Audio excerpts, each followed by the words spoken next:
America पहुंचते ही जयशंकर ने किया बड़ा धमाका। कैसे पलटी मार गए ट्रंप, भारत का तहलका देख पूरी दुनिया हैरान। इधर भारत और अमेरिका की हुई डील, उधर रूस ने कर दिया बहुत बड़ा ऐलान। पाकिस्तान को लगा 440 वोल्ट का झटका। भारत की धमाकेदार डिप्लोमेसी के आगे ट्रंप ने लिया यू टर्न। क्या रूस की दोस्ती ठुकराकर भारत जाएगा अमेरिका के साथ? झुकती है दुनिया, झुकाने वाला चाहिए। टैरिफ के दम पर ट्रंप ने कितने ही देशों पर धौंस दिखाई। ट्रंप के आगे कई देश सरेंडर कर गए, लेकिन भारत ने टैरिफ के बाद और तेजी से तरक्की कर ली। ट्रंप टैरिफ पर टैरिफ लगाकर अपनी मनमानी डील के लिए भारत पर दबाव बना रहे थे, लेकिन भारत किसी भी कीमत पर झुका नहीं, जिसका असर देखिए कि आखिरकार ट्रंप को ही घुटनों पर आना पड़ा।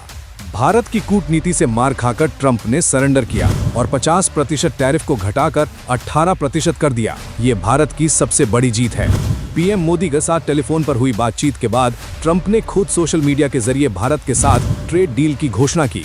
लेकिन ट्रंप ने भी बड़ा दाव खेल दिया है और कुछ ऐसा कर दिया जिसके बाद भारत में ही विरोधी गैंग सरकार पर टूट पड़ा है।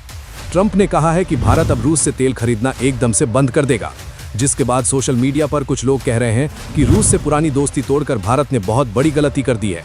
इसकी हकीकत क्या है आपको आगे बताएंगे। पहले जयशंकर ने कैसे अमेरिका में तूफान खड़ा किया वो देखिए। भारतीय सामानों पर ट्रंप ने पाकिस्तान और चीन से भी कम टैरिफ कर दिया है। ऐसा क्या हुआ कि ट्रंप टैरिफ पर यू टर्न मारने के लिए मजबूर हो गए, इसकी वजह भी समझिए। ट्रंप ने भारत पर एक्स्ट्रा टैरिफ लगाया, भारत की अर्थव्यवस्था को डेड इकोनॉमी बताया और पाकिस्तान को अपने गोद में बिठाकर भारत को कमजोर दिखाने की कोशिश की। लेकिन भारत शांत रहकर ही अपना खेल करता रहा। भारत ने टैरिफ का काट निकाला और कई ऐसे देशों के साथ भी डील की जो अमेरिका के दुश्मन माने जाते हैं। यूरोपीय यूनियन वाली डील ने ट्रंप को अंदर तक हिला दिया, क्योंकि यूरोप अमेरिका को छोड़कर अब भारत के साथ आ गया। इधर भारत, रूस और चीन भी साथ आकर अमेरिका के खिलाफ रिक ट्राइका को वापस लाने की तैयारी में थे। डॉलर को बर्बाद करने के लिए अपनी ही करेंसी में व्यापार शुरू कर रहे थे।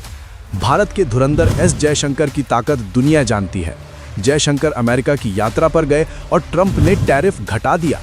ईयू डील का असली खिलाड़ी भी एस जयशंकर को ही माना जाता है। पीएम मोदी और ट्रंप की फोन पर हुई बात के पीछे भी एस जयशंकर का ही हाथ बताया जा रहा है। पिछले कई महीनों से जयशंकर इस मामले पर काम कर रहे थे और अब उन्हें कामयाबी मिल गई। लेकिन ट्रंप ने रूस पर बयान देकर भारत में तहलका मचा दिया है। लोग यही सोच रहे हैं कि क्या अमेरिका के लिए भारत अपने सच्चे दोस्त रूस को धोखा देगा? क्या भारत रूस से तेल खरीदना बंद करके अमेरिका का गुणगान करेगा? ट्रंप ने जो भी दावे किए हैं पीएम मोदी की पोस्ट में, वैसा कुछ भी नहीं बताया गया। लेकिन भारत के दुश्मनों ने इस मौके को लपक लिया है। सबसे पहले पाकिस्तान ही कूद पड़ा। अमेरिका और भारत की डील होते ही पाकिस्तान ने सोचा कि अब रूस और भारत दुश्मन बन जाएंगे।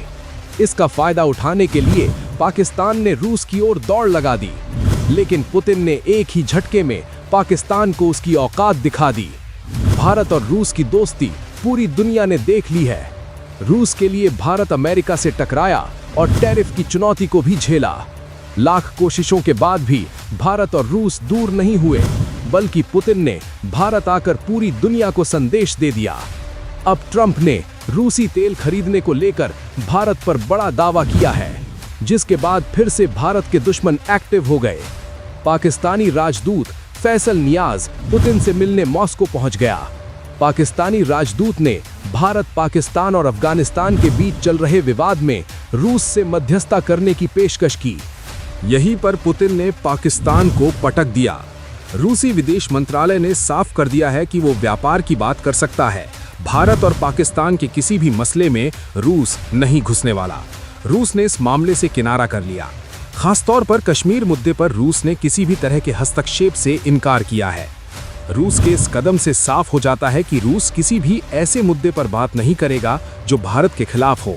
रूस ने माना है कि कश्मीर भारत का अभिन्न हिस्सा है और भारत का ही रहेगा। पाकिस्तान को भी अब समझ आ गया होगा कि रूस और भारत के बीच कोई नहीं आ सकता। हालात कैसे भी हों, भारत और रूस उसे अंदर ही निपटा लेंगे। उसका ढिंढवा नहीं पीटा जाएगा। वैसे दोस्तों, आप इस मामले पर क्या सोचते हैं? कमेंट में अपनी राय जरूर दीजिए।